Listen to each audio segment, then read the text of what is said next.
তো hello friend, আজকের ভিডিওটা মিস করো না, আজকের ভিডিওটা অবশ্যই দেখে যাও, অবশ্যই তোমাদেরকে ভালো লাগবে অবশ্যই। ফ্রেন্ড, বিশেষ করে একটা কথা, তো আমরা একটা পাহাড়ে আছি। এই পাহাড়টা মানে এত বড়, মোটামুটি 60-70 কিলোমিটার হবে পাহাড়টা। উঠতেই আছে এখনো পাহাড় শেষই হচ্ছে না।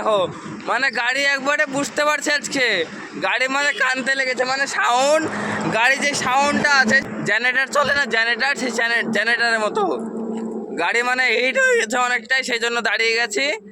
তো গাড়ি মানে অনেকটাই হিট হয়ে গেছে, পাহাড় তখন শেষই হচ্ছে না। মানে পাহাড়ে ওঠা মোটামুটি 2 ঘন্টা থেকে 2.5 ঘন্টা হয়ে গেল। এখনও মোটামুটি আমার যেটা মনে হচ্ছে, এখনও মনে হয় 2 ঘন্টা লাগবে, উঠতেই লাগবে। এখনও নামতে তো বাকি আছে, উঠতে মানে 3-4 ঘন্টা লাগছে পাহাড়ে। দেখো দেখো সব, বিশেষ করে মানে এখানে এসে গাড়ি মানে সব গাড়ি দাঁড়িয়ে যাচ্ছে, মানে দূর থেকে মানে ট্রেনে এসেও মানে উঠতে পারছে না। ওই দেখো উঠতে পারছে না, মানে দাঁড়িয়ে যাওয়ার মতন অবস্থা, মানে দাঁড়িয়ে যাবে গাড়ি। সামনে যে পাহাড়টা দেখতে পাচ্ছ তোমরা, ওই পাহাড় উঠবো, ওই পাহাড় থেকে আবার আরেকটা পাহাড় আছে উচ্চতা, তার থেকে উচ্চ, সেই পাহাড়ে আমরা যাবো।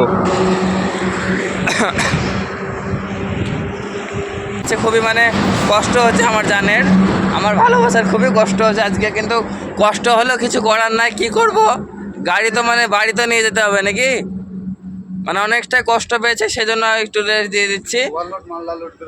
ওভারলোড মাল আছে গাড়িতে, সেই জন্য মানে একটু প্রবলেমটা বেশি হচ্ছে ওভারলোডের জন্য। ওভারলোড বলতে গেলে 8 টন ওভারলোড আছে, 8 টন, মানে 30 টন পাসিং মাল, 38 টন লোড করেছে মাল। দেখো চাচা, গাড়িগুলো পাহাড় থেকে উঠছে কিভাবে। আমি এখানে একটু গাড় পাকাম করছি, গাড় পাকামটা কেমন হয়েছে বলো।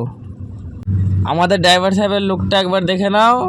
আর আমাদের ড্রাইভার সাহেব ভাবছে মানে আর কতক্ষণ লাগবে, মানে উঠেই যায়, পাহাড়ে ওঠা শেষই হয় না, মানে 3 ঘন্টা ধরে উঠতেই আছে পাহাড়ে।